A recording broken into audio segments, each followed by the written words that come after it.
Sveikučiai, čia su jumis sveikinasi Kotryna Ralam ir aš grįžtu po gana labai ilgo laiko su savo video vlogu.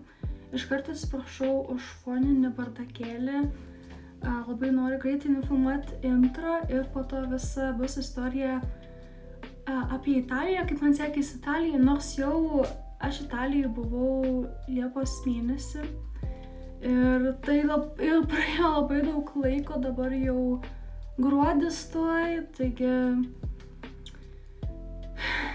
biškį aš čia pavėluotai, bet noriu jums parodyti savo pirmą kelionę į Italiją, kaip man sekėsi, kas ten gera buvo, taigi tikiuosi, kad jums patiks.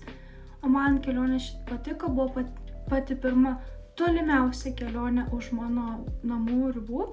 Nesu niekad taip toli buvusi, man buvo tikrai baisu. Ir isterikavau, ypač kai reikėjo grįžti namo, nes sekančią dieną reikėjo į darbą, bijojau pravikštą užsidirbti, bet viskas gerai, jau turiu patirties keliautojas ir keliavau su Erasmus plus BIP programa, išbuvau 5 dienas. Ir mokymosi tema buvo Personal Data Management. Ar kartočiau kelionę? Tikrai taip, man Italija labai patiko, tik pasirodė tokia chaotiška, nežinau, toks jausmas, kad visi važiuoja bele kaip, rengiasi bele kaip, tokie žmonės šilti, visada šypsosi ir momentaliai nepasitaikė nei vieno pikto žmogaus, kas buvo labai keista, mes kaip turistai toj svetimoj žemėje vis tiek ir nesuprasdavom kai ko ir ypač mažai kas kalba angliškai, bet žmonės labai geranoriški, labai draugiški, ko tikrai trūktų Lietuvoje. Ir šilta, svarbiausia Italijai šilta, mes papuolėm ant tos karščiausios bangos, kai buvo 35 laipsniai karščio visą savaitę, nei debesėlio. Man karščio mylėtojai čia yra, wow, čia kaip faina, smagu, bet mano vyrui nelabai patiko, jam buvo per karšta. Tai vat, o daugiau šiaip labai patiko Italijai, tik tiek, kad autobusai, žinokit, važiuoja kada nori ir kaip nori. Labai daug problemų turėjau su autobusu, teko net pareiti naktį iš po ekskursijos 4 kilometrus atgal iki viešbučio, nes autobusas nebeatvažiavo. Buvo paskutinis autobusas, kuris tiesiog nebeatvažiavo. Aš spėjau, kad jis tiesiog anksčiau buvo atvažiavęs ir viskas, ir nuvažiavo ne pagal laiką. Tai va, tokie nuotykiai, o šiaip faina, smagu, daug kalnų, labai gražu ir tikiuosi patiks jums. Taigi visa video medžiaga štai čia. Prasideda mano kelionė, kraustymasis į Italiją, tai 5 mes kraustysime į Italiją. Kaip matot, čia toks puitekas, pardelis. Čia mūsų rankiniai bagažiukai, aš turėjau ką tik isteriją, kai suvokiau, kad tokio dydžio tašės nėra rankinis bagažas. Čia yra rankinis bagažas. Aš net turiu metriuką. Parodysiu šiandien. Aš kiekvieną centimetrą matuoju, kiekvieną milimetrą, kad būtų viskas idealiai ir kad atitiktų kiekvienas centimetras. Vieną ranką kubiškį. Čia nepagražinti gyvybę. 30 ant 2. Plotus žinau, kad išsiteks. Čia vėlgi tas pats. Taip ir gyvenam, po to nežinojau, kad su skysčiais yra tokia nesąmonė. Tai pasirodo, aš visus savo kremukus turiu pakuoti į permatomą maišelį 20 ant 20. Čia turi tilpti litras. Čia realiai tipo ir telpa litras. Tai va visokie tokie šudniukiukai, aš turėsiu žiūrėti gramus, gramą į gramą, skaičiuoti, kad tilptų man tas litras. Bet kaip matot, tokio dydžio dėzikas, man faktas, kad netilps. Tai aišku, aš naudosiu ir vyro vietą. Taip pat snacksai, jie neribojami. Čia toliau higiena ir panašiai. Čia gal 20% ką dėsime rankinius bagažus. Aš dar turiu tą priority bagą, bet jisai tik 10 kg ir man dar reikia sutalpinti tą laptopą. Vien tas krepšys, lagaminas sveria 2,5, laptopas jaučiu vėl 2,5, tai vėl neteksiu kilogramų. Toliau knygą dar galvoju užsidėti. O Dieve. Žinokit, toks košmaras čia yra pakuotis viską. Bet bus smagu. Žiūrėk, tokias fainos ausinės. Aš čia nukreipiu savo dėmesį. Vaistai, dar reikia vaistų susipakuoti, kiek daug darbo. Savaitę išvažiuojam, pirmoji dalis, rankiniai bagažai, viskas pagal taisyklės, viskas idealiai. Čia aš susikuitus darbai sėdžiu, čia mano tvarkingas kosmetinis staliukas, kaip matot. Taip ir pradedam pakuotis. Tai mes jau laukiam savo traukinio į Vilnių. Vakis muzikos klausosi kitą ausinę.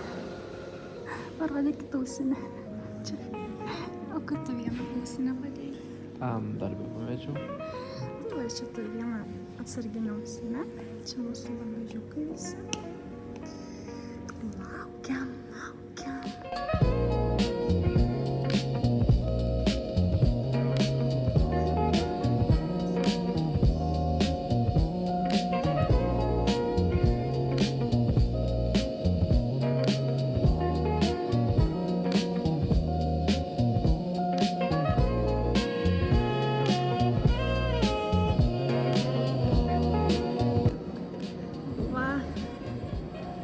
Patikras prasėjom. Ką tu ten sakei? Mano lėktuvas stovim, rožinis. Taip, mes lekiam dabar. Šiaip tad labai daug laiko, 3 valandas iki kelionės. Tai turėsim ką veikti. Labai greitai saugumo patikrą praėjom, aš kaip jaudinausi. Viskas veltui, šitas mano jaudinimasis.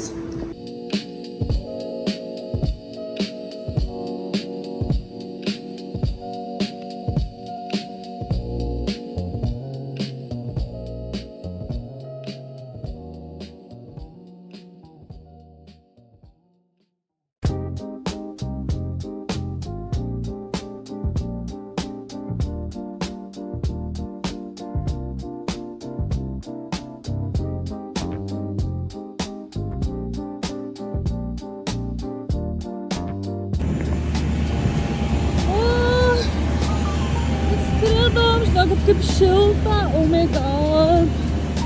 Wow. Čia yra autobusų stotis, mes laukiam žalio autobuso. Su juo vyksim į Veroną Porta Nova ir iš ten, iš tos Veronos lėksime 10 valandų į Salermą.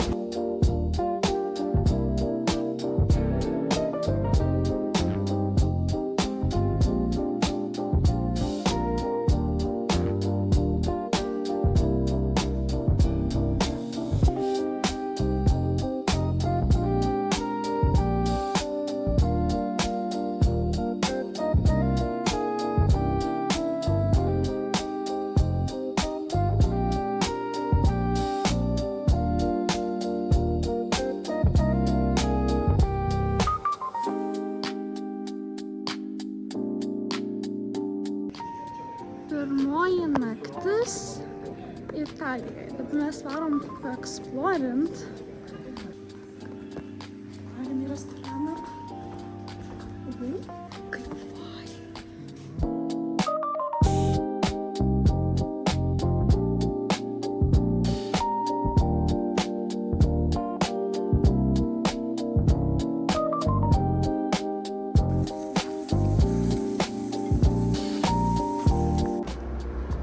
Čia atvykau dėl Erasmus Plus ir aš labai džiaugiuosi, kad atvykau į Italiją nes aš nesu buvusi joje. Tai žinokit, vien va tas vaizdas tiesiog kvapą užgniaužia, nes tie kalnai tokie didingi, ta prasme, aš ir nesu mačiusi gyvenime tokio dydžio kalnų. Ir pasižiūrėkit, čia žmonės gyvena, ta prasme.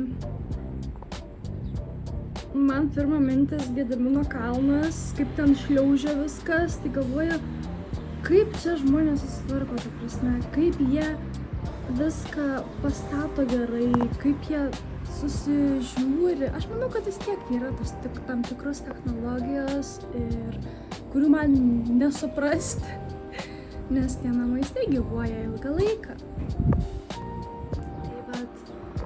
Ir jeigu aš gyvenčiau Italijoje, aš tikrai eksplorinčiau tos kalnus, nes aš esu visiška gamtos maniakė, man gamta yra kažkas wow. Save tapatinu su gamta, žodžiu, ir taip toliau panašiai. Tai tikrai eksplorinčiau kalnus. Tai va, parodžiau vaizdą iš universiteto, kaip viskas atrodo, tų kalnų kiek daug. Jie yra visur. O dabar biškį vaizdu iš Salerno universiteto. Kažko turime. Va.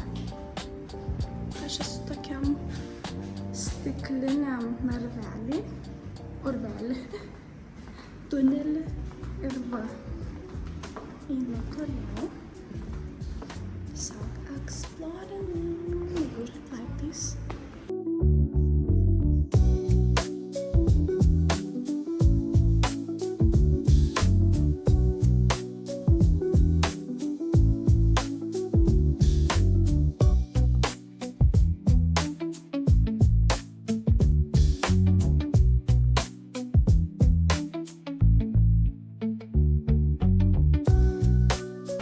Atsidarė maudymosi sezoną. Čia kaip matot, smėlis yra juodas, toks tamsesnis. Čia kažkieno meno kūrinys. Va. Ten lukis. O čia yra vaizdai, mes esam Salerno. Kažkas skrenda koja. Palėt. Va, čia toks paplūdimys. Kuklokas. Tai buvo mes tenais, bet toks akmenuotas krantas. Tai tiesiog perėjom čia. Čia žymiai geriau. Lengviau taip. Ten va laivelis plaukit. Mes esam įlankoj. Ten su pavadinimo iš T raidės. Žodžiu. Tai čia yra didžiausias Salerno uostas, didžiausias Salerno uostas. Ir mes dabar trečia diena čia esam ir ilsimės. Mes dabar itališkoj parduotuvėj, o tokie krepšiai senoviniai. Ieškom ką valgyt nusipirkt. Mes dabar einam apžiūrėti mocarelos fabriką. Excited? Tai mus veda tavo kažkur. Čia labai gražu. Čia nelabai kaip fabrikas atrodo, čia atrodo kaip kokia ferma. Fainai.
Išeidami čia mes turim batus nusiplauti. Nusidezinfekuoti. Mano biški batai kiauri.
Kažką duos, įsipyliau gazuot vandens ir negazuotą. Ragavom batoną su žilgiam šiaip skanus, duona paprasta. Dar kažką gausim. Turbūt mozzarellas gausim. Paragausim. O, atnešė kažką. Laukiam.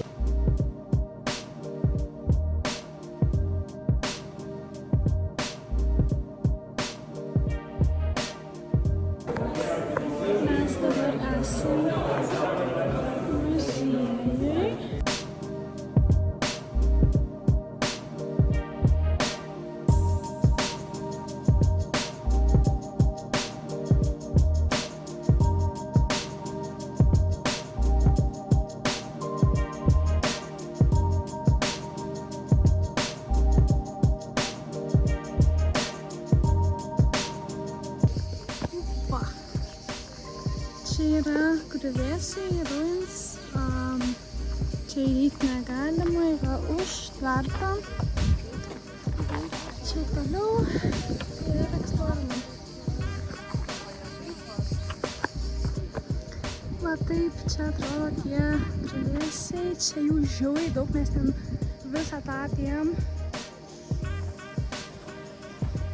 Čia toks kambarys, čia buvo miestelis gal koks.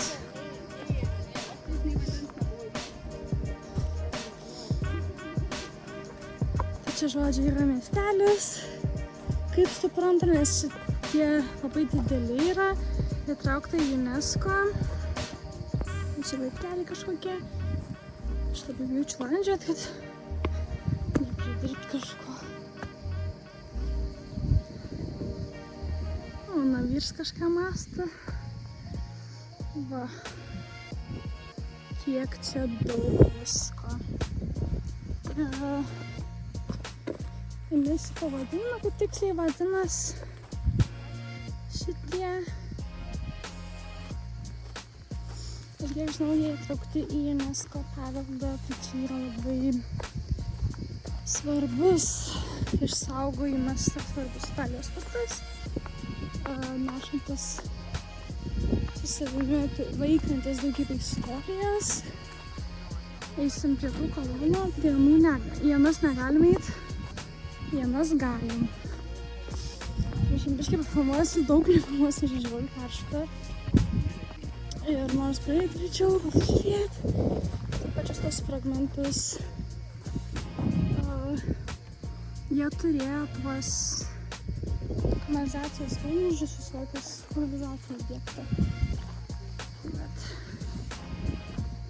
čia mano grupė. Labai daug visko palikta. Einam eksplorant toliau. Mes dabar kaip į koloną. Čia vienintelė šventykla, į kurią mes galėjom įeiti. Ir tai labai ribota, negalim užeiti už to. Kurios kolonos jau patvirtintas specialiais įtvirtinimais. Čia labai įspūdingas vaizdas. Labai tikrai faina. Gražu.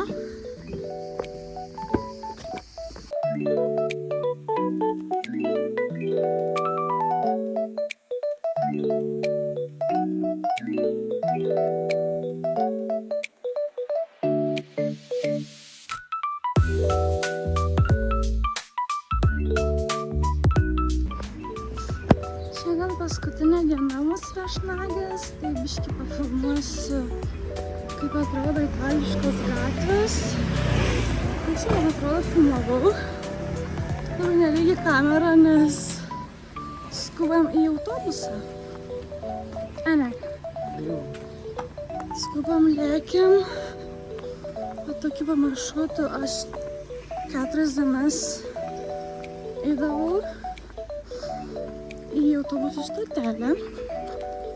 Parodysiu, kaip atrodo mano autobusų stotelė. Mane vyrėlis lydėdavo retais. O čia tokia tipažo mašinytės. Šis tokias mažyliukės. Ne visos yra didesnių. Čia remontai vyksta. Kaštonas. Tik daug pastebėjau, šiaip mačiau medį, aš nesuprantu pavadinimo. Atrodo kaip palmė, bet ne palmė.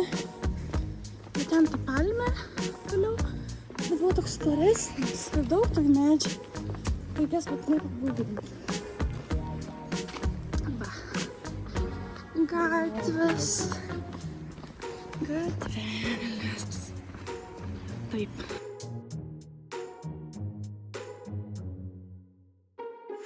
Pirmas dalykas, kurį padariau grįžus į Lietuvą, užsidėjau megztinį, nes čia žiauriai šalta. Šiaip 20, bet man šalta. Dramatizuoji, labai nuostabu. O jam gera. Ja. Taigi ačiū, kad žiūrėjote šį mano video. Dar bus vienas video gruodžio mėnesį, tikrai pažadu. Įkelsiu savo visų metų refleksiją, ką aš nuveikiau per visus 2025 metus. Įkelsiu sausio mėnesį, šiek tiek medžiagos ar nuotraukų, vasario ir taip toliau. Ir jūs pamatysite, ką aš nuveikiau per visus tos metus, aišku, įeis ir Italija dalinai. Ką galiu pasakyti šalies, kad aš norėčiau veikti daugiau, norėčiau nuveikti, pasiekti daugiau, pasiimti daugiau iš gyvenimo. Mano nuomonė, aš čia nuveikiau tikrai minimaliai. Kiek leidžia neturtingos studentės kišenė, neturtingos slaugytojos padėjėjos kišenė, kiek leidžia, tiek bandžiau, bet noriu viską iš gyvenimo pasiimti, susistirti. Ir viską imu į save, atrandu naujus hobius. Taip pat turėsiu tokį projektą labai stiprų, savo cosplay, labai tikiuosi, kad pavyks. Taigi, ačiū Jums, kad žiūrėjote ir po to jo aš blondinė vėl. Mano senuose video galite matyti, kad aš labai ataugus baisiai, bet aš dabar blondo gen, nors vis tiek ataugus. Taigi, ačiū, kad žiūrėjote ir iki kitų kartų. Tikiuosi, mano video Jums patiks.